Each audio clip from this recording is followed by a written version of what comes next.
أحد عطاء خيرا وأوسع من الصبر. أخرجه البخاري ومسلم. بسم الله الرحمن الرحيم. الحمد لله رب العالمين، وصلى الله وسلم على رسوله الأمين وعلى آله وصحبه أجمعين، ثم أما بعد. مختصر رياض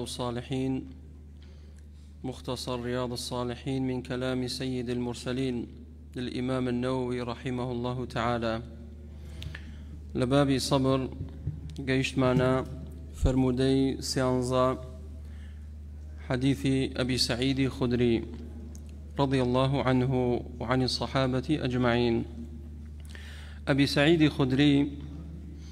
ناوي سعد بن مالك ابن سنان پیاوێکی ئەنساری بوو.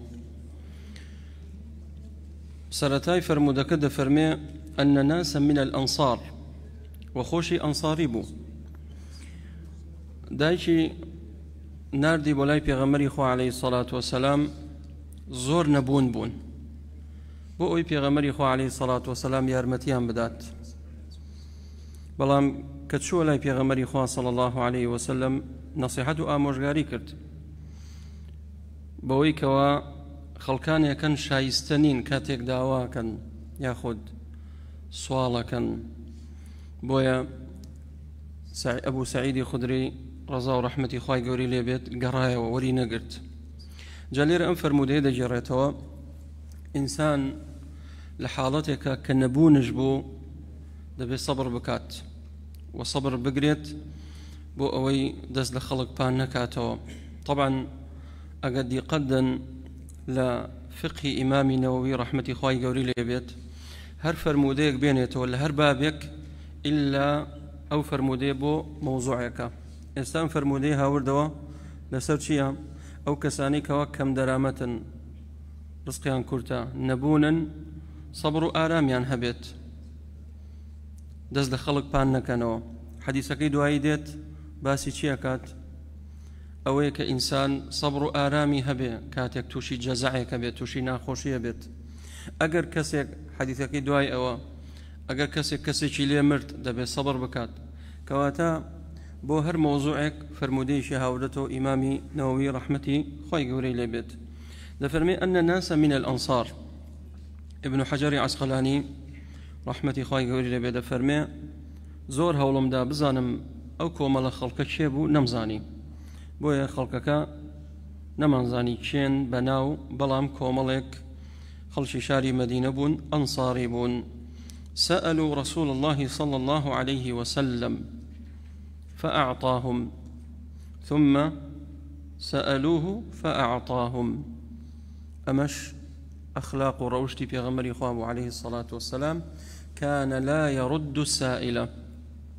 داوين كل في غمر إخواب عليه الصلاة والسلام لمالي دنيا غنيمة في هاتشي هي بمان داري في غمر إخواب عليه الصلاة والسلام داي بيان همسان داوين كرد داي بيان. پیغمبری خو علیه الصلاة والسلام بویا كان من أكرم الناس. پیغمبری خو علیه الصلاة والسلام زور كريم بوا، زور سخی بوا، کسی ناگرانو. جاری وابو خلقاتو بولای داوی پاری لێ کردووە نەی بووە، بەڵام پیغمبری خو صلی الله عليه وسلم جبو عمامەکەی فرۆشتەوە بووی بەس بۆی نەیگەڕێنێتەوە، چونکە خوای تعالی فەرمێ وأما السائل فلا تنهر. ئەگەر کەسێک سائل بوو، سائل ئەو کەسەیە سەبوو بە سوالکەڕەڵێن سوالکەر، یعنی سوئالەکات،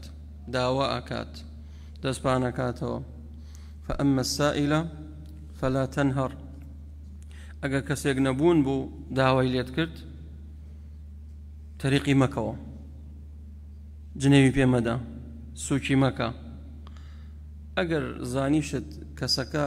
فێر بووە وەکو پیشەیەک ئێستا لە ناو مزگەوتەکان هەروە یەکێک گەڵەسێ دوای نوێژکاکە نیمە و ئەو شتانە خەڵکانێکن حەقیقەتەن تەبەن ئێستا بۆتە پیشە، بە تایبەت لە مزگەوتی خۆمان. زۆر جا پرسیار مەکرەمت باشە کابرایەک لە حەلەب و نازانم لە حەماوە هاتووە لە سووریاوە چۆن مزگەوتی شافعی ناسی، ئەچن لە بازار دەست لە تەکسیەک گرن بمان بەبوو مزگەوتێک قەرەباڵغێ بەشکم سفادە بکەین. کابرای سایق تەکسی شارەزایە ئەیهێنێ بۆ مزگەوتانی کە قەرەباڵغا لەوێ چاوەڕێیەکە اتیفاقەکەن 25,000 تا دەمێ چاوەڕێم کە تا نوێژەکەم و عارە بەڵێ ما خەسرانشی ئەوەی کە پایەکە لەو خەڵکە 50-60,000 25,000 دە سایق تەکسیەکە و وەکو پیشەیەک بۆی دەرەچێت ئەو جۆرە کەسانە مەیان دەنێ بۆ فێربوونەوەنە ئەوانە فێربوونەوە بە تەجروبەش ئێمە خەڵکانێک زۆر هاتووە لە مزگەوتەوتیان نیمانە کە چوینە لێ کۆڵاینەتەوە و چوینەتە ماڵی سێرەکەین ڕاستی نەکردو بەڵام بە هەر حاڵ ئینسان هەر کاتێک کەسێک داوای لێ کرد تا بتوانێت یارمەتی بدە ئەو تا پێغەمبەری خوا عەلەیهی سەڵات وەسەلام کاتێک کۆمەڵە خەڵکانێک لە ئەنسار هاتنە لای داوایان کرد پێغەمبەری خوا صلی الله علیه وسلم پێیانیدا داوایان کرد پێیانیدا فەرمووی فقال لهم حين أنفق كل شيء بيده پێغەمبەری خوا صلی الله علیه وسلم هەموو شتێکی پێیاندا هیچ نەما فەرمووی ما يكن عندي من خير فلن أدخره عنكم ما يكن فرمي حتى نفد ما عنده فقال لهم حين أنفق كل شيء بيده ما يكن عندي من خير فلن أدخره عنكم ودي چاوري چيتانا أو إيوة داواتان كرد هيج لشتيق لإيوة ناشارمو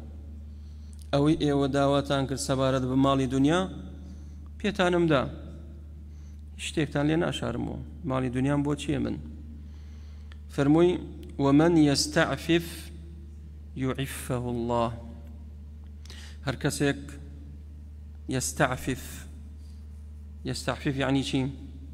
زانانا فرمون من أسماء الصبر العفاف من أسماء الصبر العفاف ناويق لنا وكاني صبر شيام عفافا ومن يستعفف يعني يمتنع عن السؤال أو معنى كيتي هر كسيك داوانكات يعفه الله يعني يرزقه الله القناعة هر كسي داوانكات خواي قورا وايليكا بقناعتيكات قناعت شوية لدلايا يعني ضلي دولة من دكات خلشيكيا وقوي تعالى فرمي يحسبهم الجاهل أغنياء من التعفف تعرفهم بسيماهم لا يسألون الناس إلحافا إلحاف استعمل لحاف معنى لحاف يعني شي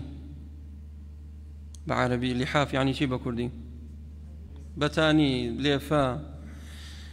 لرالي إلحاف يعني شون بتانيك أدي بخوتايا شوار دوري خوت تواو هوا قطع كيلي نابي تجرو أي إلحاف يعني شي زانانا فرمون كذلك لا يترك طريقة إلا ويسأل بها لا يسأل الناس إلحافا أو إلحافا كابرا داواكات سرق دي النيمة سرق دي أقري برامبرت سرق دي هاواركات يعني همو رقايق أقري تبربز بوي مالي دنياي دسكويت بلام أو كسي كواب قناعتا كدلي دولة من دا لكس داواناكات كاتك بەرامبەرەکەی بیبینێت وازانێت دەوڵەمەندە بەڵام لە کاتێکدا وەکو چۆن نەخۆشێک ببینی بە دەموچاوی دیارە نەخۆشە لاواز بووە هەر بە دەموچاو و بە جلوبەرجی سێری کە زانێمە فەقیرە بەڵام لەگەڵ ئەوەشایە خۆی وان نیشانەدا کە غەنیە دەوڵەمەندە لا يسألون الناس إلحافا داوا ناکەن ئەم سیفەتە زۆر جوانە ئینسانی باوەڕدار لەسەری بێت نبى إشارة نبى تصريح داوناكات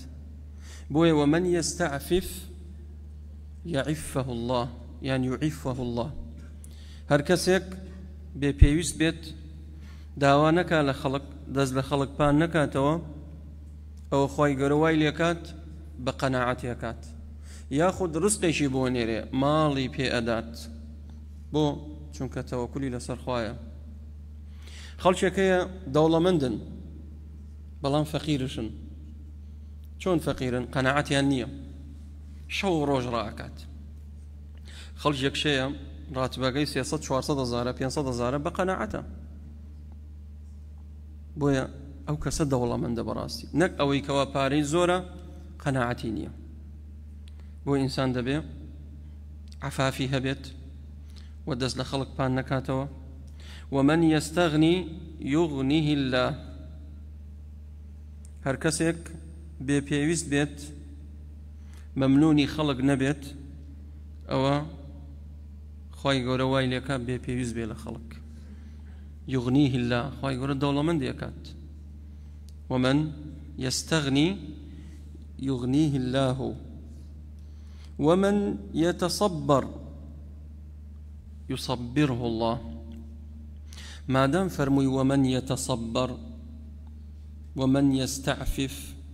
سين تاء بوشي بو طلبة. ومن يتصبر كواتا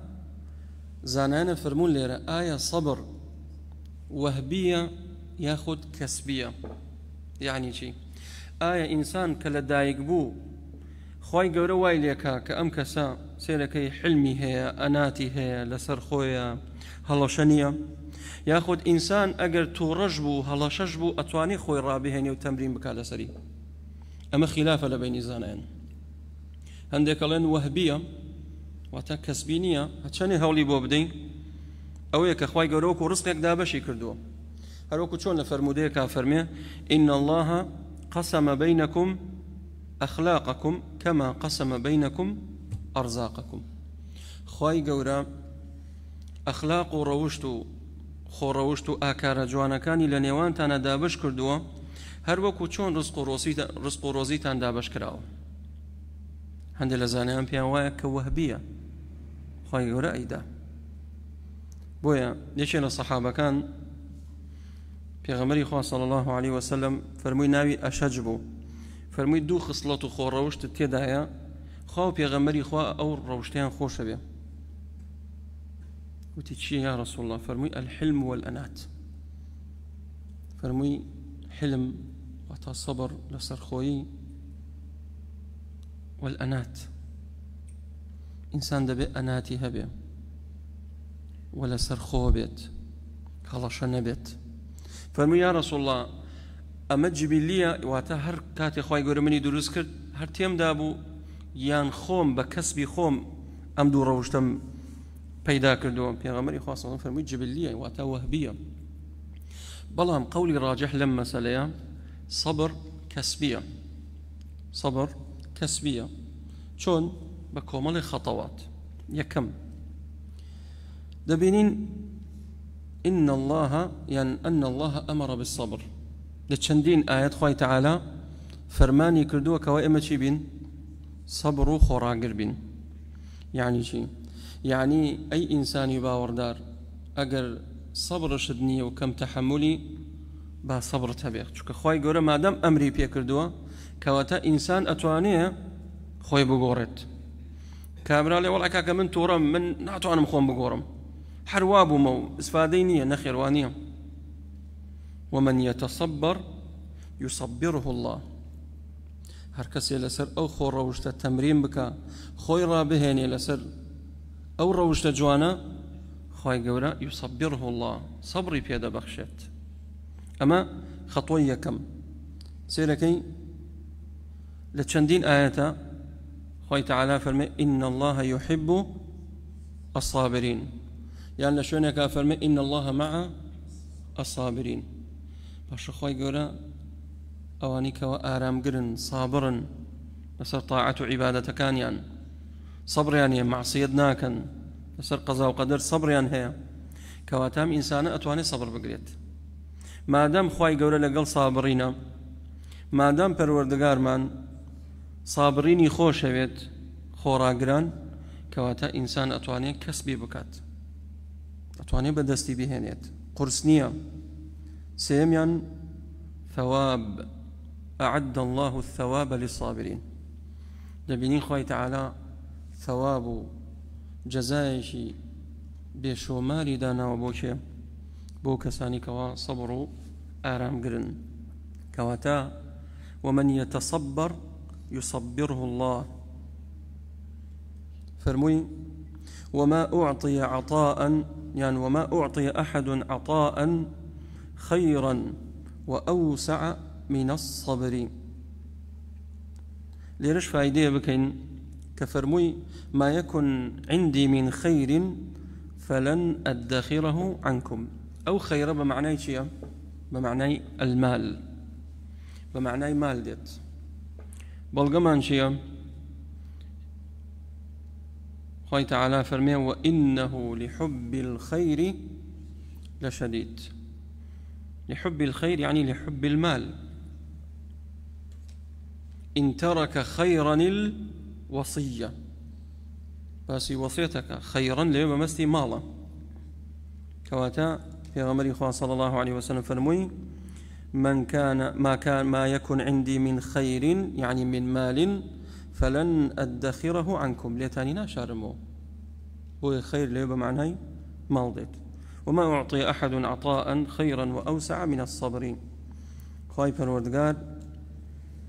هر عطاء شدابه بإنساني باوردار، هر بخشرك لهموي قولتر كاميانا خيرتر صبرا. بويا مقامي صبر مقامي شي زور مزنو قوليا. بويا إمامي نووي رحمتي خواهي قولي بيت أم فرمودي لم بابا هاوردو توا بلى. وعن صهيب بن سنان رضي الله عنه قال قال رسول الله صلى الله عليه وسلم عجبا لأمر المؤمن إن أمره كله خير وليس ذلك لأحد إلا للمؤمن إن أصابته سراء شكر فكان خيرا له وإن أصابته ضراء صبر فكان خيرا له. أخرجه مسلم. حديث صهيب كري سنان. صهيب كبتي مشهورة، صهيب رومي، صهيب ابن سنان ككنيكي أبو يحيى. طبعا ومشهورة كالرومية بلام لأصل دا عربو بلام وقتي خوي منالبو الرومية كان هاتن دايم بسر قبائل عربية صهيب يامبربا منالي داي أوان قوربو لا الرومية كان كاتيا قوربو رايك اللبندسيان فامي هل هاتو بنو شاري مكة لا عبد الله كوري جدعان ليوم ايوه اوجا بوا ناز ناوي دكر لقبكي تشيا صهيب الرومي بلام لاصلا تشيا عربا. صهيب رومي يشيك بولو صحاباني كوا من اوائل الذين اسلموا السرتاي اسلام ايمانيا هنا ومسلمان بون رضي الله عن الصحابة. كاتك بيغمري خواه صلى الله عليه وسلم هجرتك اللي قال أبو بكر كومل إلى الصحابة بروشاري مدينة. صهيب رضي الله عنه يستي هجرتك شاري مدينة بجيب يلا شاري مكة برو مدينة بروات لرقا مشركين بردم يانقرت وتيانالين برويت أمش تيري بيابو دسي زور رازبو لتيرا فرموي مجال مدني باشا مجال منادني يك تيريك بخسارة ناروا هر هموت أنا كوجم يان أوتا مال زور ميل فلان شوين دامناوا برون أو مالا برن بو خوتان بس مجال مدني برون بو شاري مدينة اتفاق يعني قلت يعني هادو برو بلام جلو بركشد دابنا جلو بركش فردا بس بوي هجرت كابرا ولاي في غمري خوا صلى الله عليه وسلم. پیاوێک بوو زۆر پاک و تەمیز بوو دائیمە بۆنی خۆشیەدا لە خۆی. صهیبی ڕۆمی کاتێک چووە شاری مەدینە چووە لای پێغەمبەری خوا صلی الله عليه وسلم ئەو کات هێشتا پێغەمبەری خوا عليه الصلاة والسلام لە قوباء بوو. ئەم فەرموودەیەمان بۆ دەجێڕێتەوە دەفەرمێ قال رسول الله صلى الله عليه وسلم عجبا لأمر المؤمن. عجبا يعني أعجب عجبا يعني زور عجائب مدي براستي زور عجيبة. جيسر سرمانا شي أمر المؤمن. أمر يعني شأن المؤمن واتا حالي إنساني باوردار. أجر جمعكي أمر أمور بو أو بمعنى شأن ديت أجر بأمور جمعكي أمور بو بمعنى شي ديت شأن ديت هروكو لم فرموديه هاتوا. أما أجر جمعكي بأوامر بو بمعنى شي ديت فرمان ديت استأمر بلين أوامر يعني شي فرمان أجر بلين أمر أمور أقرب جمع بأمورش بله بمعنى الشأن دي بويا معناك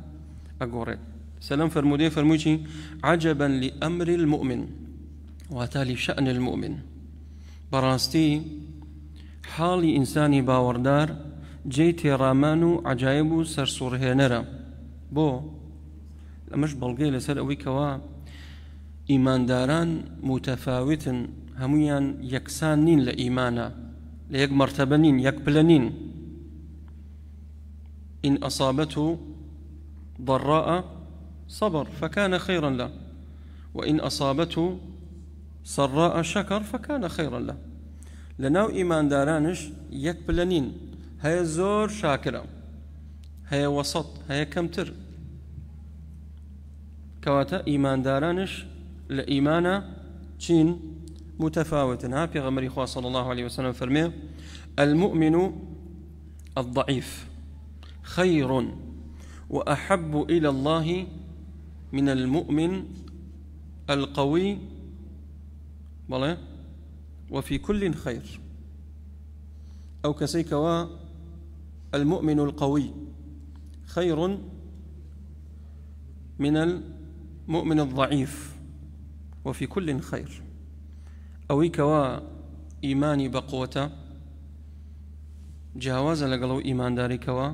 إيماني لا وازا بلغمان شيء لسدوي كوا إيمان متفاوتة بونمنا خوي تعالى لسورة النساء فرمي أولئك الذين أنعم الله عليهم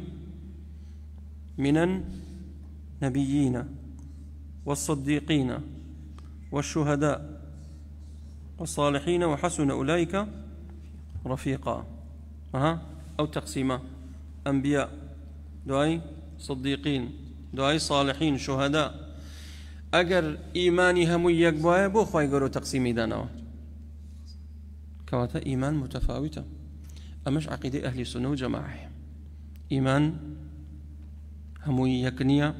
يكتلني يكبارشنيا خلقانك إيمانيا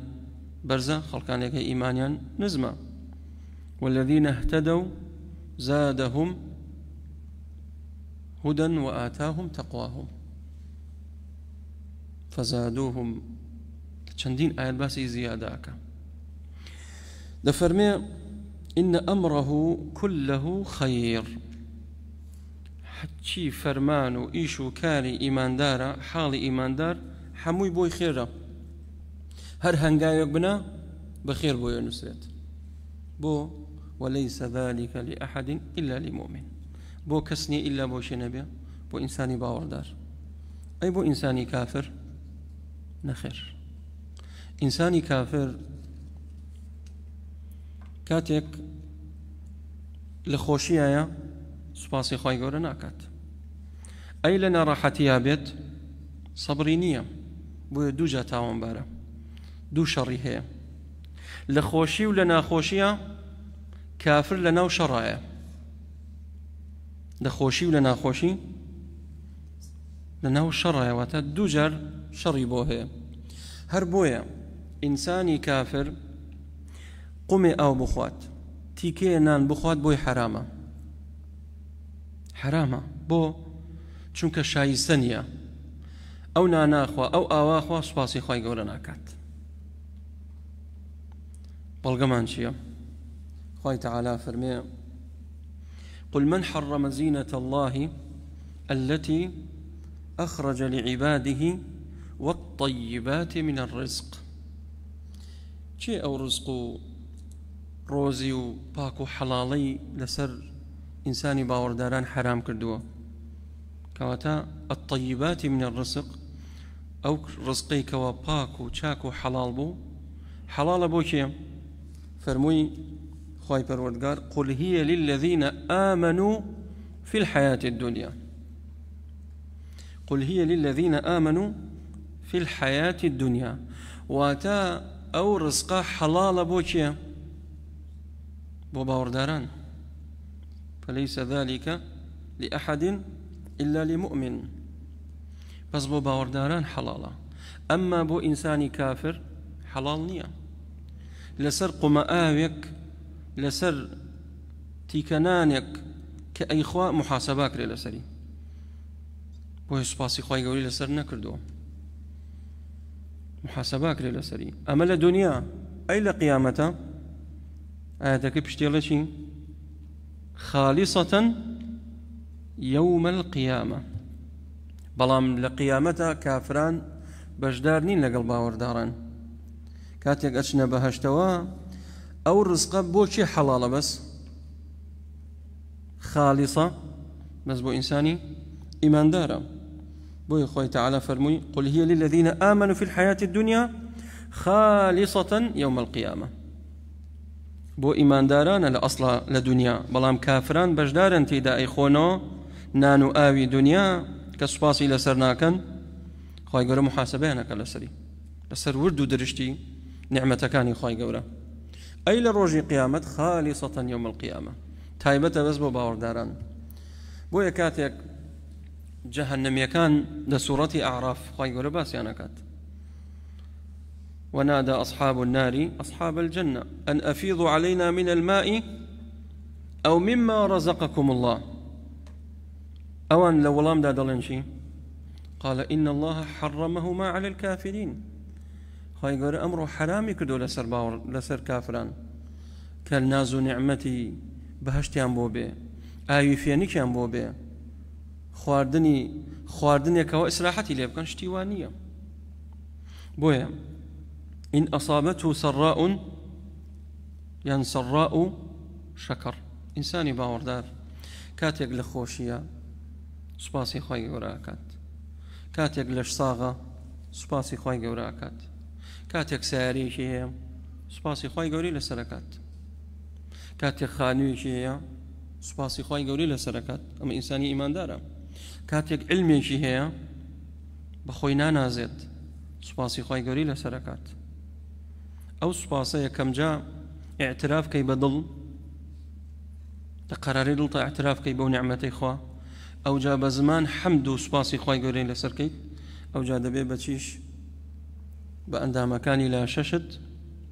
دبي وكو كردو الرنگ بداتو چونك خواهي تعالى نعمتي زور بسرمان إنسان دبي سباسي خواهي قربك بو وبالشكر تدوم النعم. بو نعمة كان بردوام بدبي هميشه سباسي خواهي قري لسركن فرموي فكان خيرا له أو كاتا خيري بو نسرت كسباسي خواهي قري لسركن. بو إلا فرموديك في غمري خوا صلى الله عليه وسلم فرمي الطاعم الشاكر بمنزلة القائم الصابر. أو كسيكوا نانو آو خوا وسباسي خواهي قري لسركات منزلة بلي أو كسا لمنزلتي شيء أقات مرتبة شيء أو يكوا بشو نيوجكا بالروجش بالرجوع بمنزلة القائم بمنزلة القائم الصائم. شي نعمتك براكم ورا كسيك شوانا خريك شي بيت خريشي شو نيوج بيت بالروجش بالرجوع بيت. أما لبرانبر دا خلقانك روجي سنتيان نيا بلام لولا ولا نازو نعمتكاني خواي قورا خون بلام ناچن صرفي كان لتاوانا. عبد الرزاق صنعاني كاتك ليمن بو سفياني ثوري هاد بولاي كهردو شان إمامي وعلامو علماء إسلاما كاتك سفياني ثوري تشو بولاي ليمن بوبا ميواني لين يستجيبوا شو مايوا إنسانش كميوان بودا بيرغزي لي بقري خواردني باشي بو بكين هستا خواردني شي باشي بو كرت خواردني بو هاورد و گوشتي نايا بندسي و